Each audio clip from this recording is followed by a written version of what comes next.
Somos estudiantes de la Universidad Uniandes y les vamos a dar a conocer sobre la auditoría de gestión y sus fases. Gestión. Gestión es un proceso mediante el cual la entidad asegura la obtención de recursos y su empleo eficaz y eficiente en el cumplimiento de sus objetivos.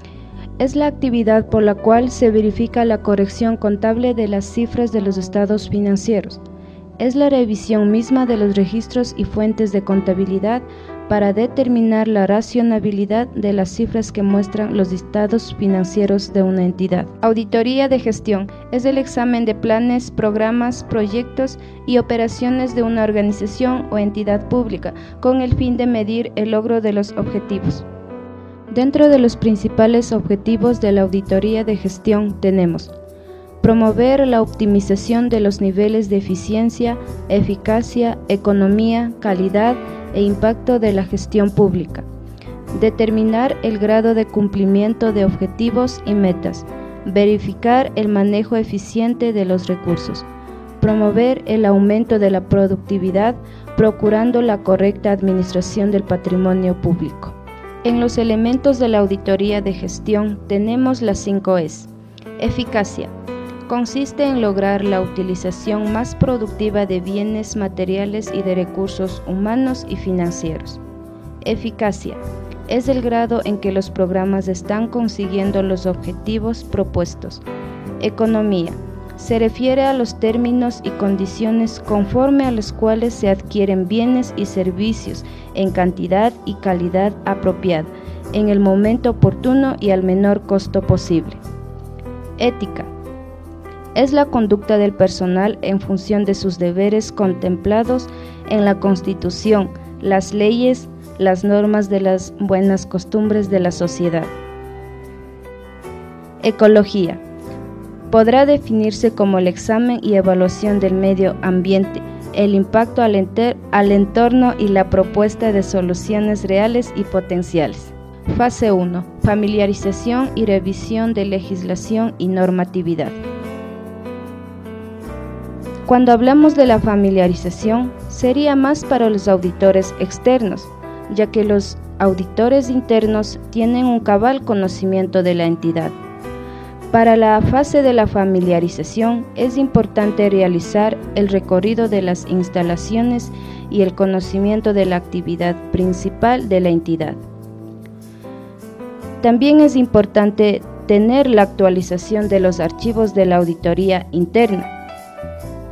La revisión de la legislación y normatividad de la entidad es muy breve y no debe tomar más de 2 días. Para el programa de fase se debe considerar que el archivo esté actualizado, subrayar los documentos, pero no utilizar resaltador porque las fotocopias salen ilegibles.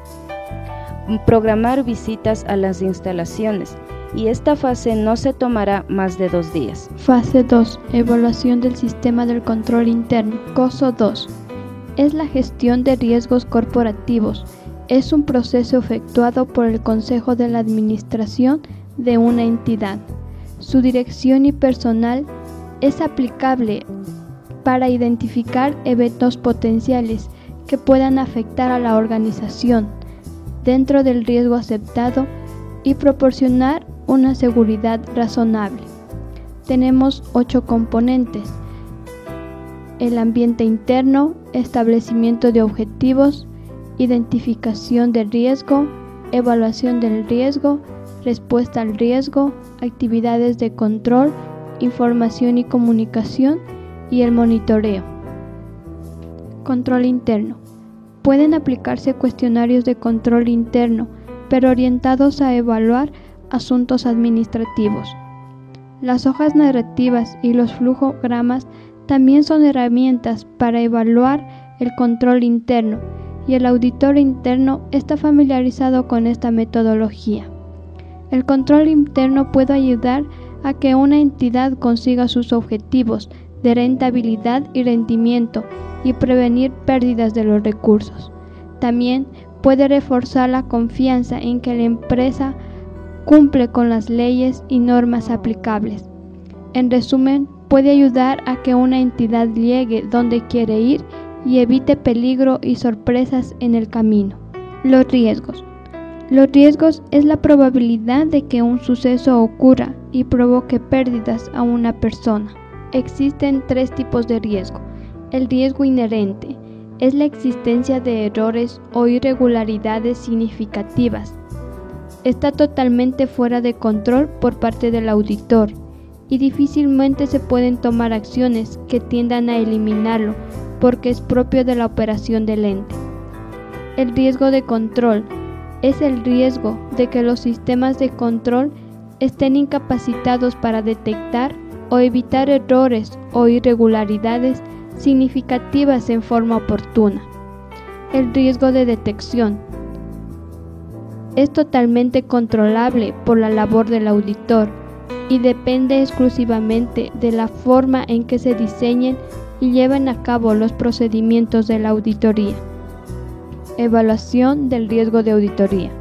La evaluación del riesgo de auditoría es el proceso por el cual, a partir del análisis de la existencia e intensidad de los factores de riesgo, se mide el nivel de riesgo, la significatividad, factores de riesgo, la probabilidad de ocurrencia del riesgo. Para evaluar la matriz de la evaluación del riesgo, esto depende exclusivamente del criterio, capacidad y experiencia del auditor. Fase 3. Desarrollo de hallazgo o examen profundo de áreas críticas. Papeles de trabajo. Se define como el conjunto de cédulas y documentos elaborados u obtenidos por el auditor, que sirve de evidencia del trabajo realizado y los resultados de auditoría relevados en el informe. Esto constituye los registros y documentos mantenidos por el auditor de los procedimientos. En el hallazgo de auditoría encontramos 4 atributos. Condición: es lo que sucede o se da en la realidad dentro de la entidad. Criterio: es el parámetro de comparación por la situación ideal. Causa: es el motivo, razón por lo que se dio la desviación. Efecto: es el daño, desperdicio o pérdida. Elementos de la auditoría. Autoridad: es una autoridad general para conducir la actividad bajo auditoría. Meta: son las actividades bajo examen que está tratando de alcanzar. Condición: es el grado en que las metas están siendo cumplidas. Efecto: es un beneficio resultante del cumplimiento de las metas. Procedimientos o prácticas: son formas de hacer las cosas que se han establecido. Causas fundamentales: son las razones que se hacen efectivos a los procedimientos. Conclusiones: son argumentos que se justifica un cambio en los procedimientos o prácticas para lograr el cumplimiento de las metas. Recomendación: son los pasos que se deben dar para introducir los cambios necesarios que conduzcan al cumplimiento de las metas. Atributos del hallazgo. Aquí encontramos la condición. Es en donde se refleja el grado que los criterios están siendo logrados. Dentro de la condición podemos contar con 3 formas, que son: criterio, metas que la entidad trata de lograr; efectos, la pérdida de dinero o efectividad causada por el fracaso de las metas; causa, no cumplió las normas y insuficientes. Técnicas de auditoría. Aquí encontramos 5 técnicas, que son: técnicas de verificación ocular. Aquí se encuentra la comparación, observación, revisión selectiva, rastreo. Técnica de verificación verbal. Aquí encontramos la indagación. Técnica de verificación escrita. Está el análisis, conciliación y confirmación. Técnica de verificación documental. La comprobación y la computación. Técnica de verificación física. Encontramos la inspección. Les voy a dar un breve resumen sobre cada una de ellas. Rastreo. Dice que es seguir una operación de un punto a otro. Indagación. Consiste en averiguar o inquirir sobre un hecho. Análisis. Es la frecuencia que el auditor aplica técnicas en el análisis. Comprobación. Es la comprobación que constituye el esfuerzo de la realización. Computación. Es una técnica que se refiere al cálculo, contar todos los datos numéricos. Criterios y parámetros para la evaluación. Es la evaluación, la efectividad o la eficiencia. Eficiencia es la utilización de los recursos. Eficacia es el logro de los objetivos. En los 12 atributos de la efectividad tenemos la dirección, la relevancia, congruencia, logro de metas, aceptación, impactos secundarios, costo y productividad, anticipación y flexibilidad, resultados financieros, clima organizacional, protección a activos, información y seguimiento. Indicadores de gestión. Aquí encontramos el indicador de eficacia, que trata de lograr las metas programadas. Indicador de eficiencia. Trata de cumplir los objetivos y metas en el mínimo recurso. Indicador de productividad.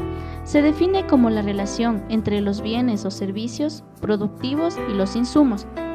Indicador de impacto. Permite medir la cobertura que alcanza un servicio en el entorno socioeconómico. En este momento les voy a hablar sobre lo que se debe considerar para preparar una entrevista. Primero, el objetivo es obtener información directamente del administrador. Se debe planificar con anticipación las preguntas relacionadas con el objeto y el tema de la entrevista. En la entrevista se debe constar el nombre y la dirección precisa. Conviene que haya un entrevistador principal y un secundario. Se debe solicitar la entrevista por lo menos con 2 días de anticipación. Se debe acudir con 5 minutos de anticipo. Se debe reconfirmar la cita. También se debe obtener un permiso al entrevistado. Terminada la entrevista, conviene que se haga un resumen escrito, en donde el resumen escrito puede presentarlo al entrevistado. Las preguntas deben ser de un orden lógico. Quinta fase del proceso de auditoría. El monitoreo en auditoría de gestión. Es una herramienta complementaria en el trabajo de auditoría, cuyo principal objetivo es detectar en tiempo real situaciones anómalas que denoten deficiencias en correspondencia con sus niveles de riesgos, que demanden una respuesta inmediata y razonable de su origen y una toma de decisiones consecuente para su solución. Para alcanzar este objetivo, es necesario determinar un conjunto de indicadores representativos de la actividad desarrollada por la unidad y que debe ser objeto de una revisión en correspondencia con los resultados obtenidos en la identificación de los riesgos fundamentales de estas entidades. Las recomendaciones del informe.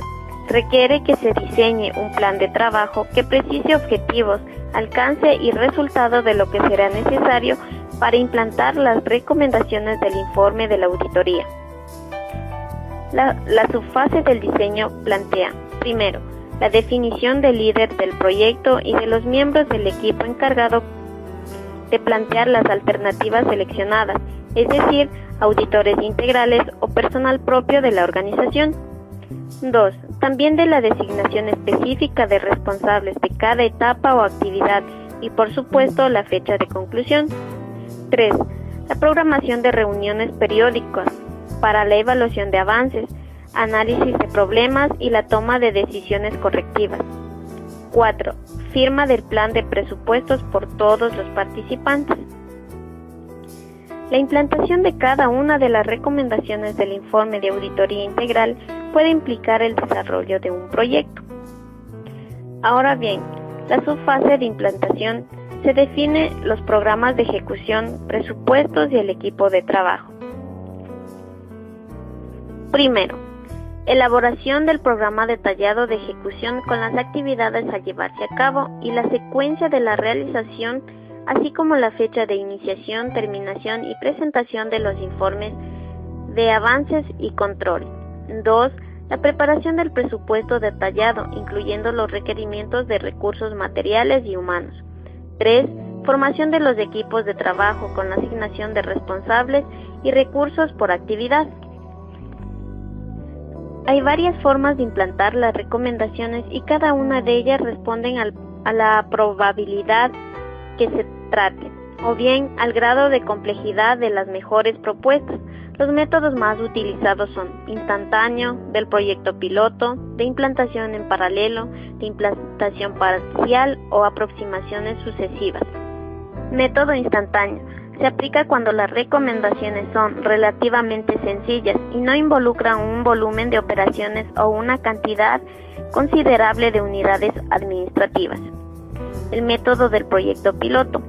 Consiste en llevar a cabo un ensayo de las recomendaciones en solo una parte de la organización o de un sistema. para medir su funcionamiento. 3. Método de implantación en paralelo. Consiste en la operación simultánea por un periodo determinado, tanto del sistema actual como del que se va a implantar. 4. Método de implantación parcial o de aproximaciones sucesivas. Consiste en seccionar en etapas de implantación de nuevo sistema y pasar de etapa en etapa solo hasta que se haya consolidado adecuadamente el anterior. Permite no causar grandes alteraciones al sistema y un cambio gradual y controlado, sin embargo, es un método lento. Ahora bien, aquí se muestra un ejemplo de monitoreo estratégico. Proyecto estratégico para la planta de cultivos de flores. Responsable, jefe de planta de cultivo de flores, director de comercio exterior y de ventas locales. Unidad estratégica, departamento de presupuestos y auditoría interna. Fecha de monitoreo. Recomendaciones propuestas. Primero, programar el presupuesto de las compras establecidas para el año 2012. Y las metas esperadas son lograr que la planta de cultivos de flores cumplan con los estándares internacionales de la ecología. Recomendación 2. Definir el plan estratégico de ventas en las empresas. Meta esperada, ampliar la cobertura de los mercados internacionales. Recomendación 3.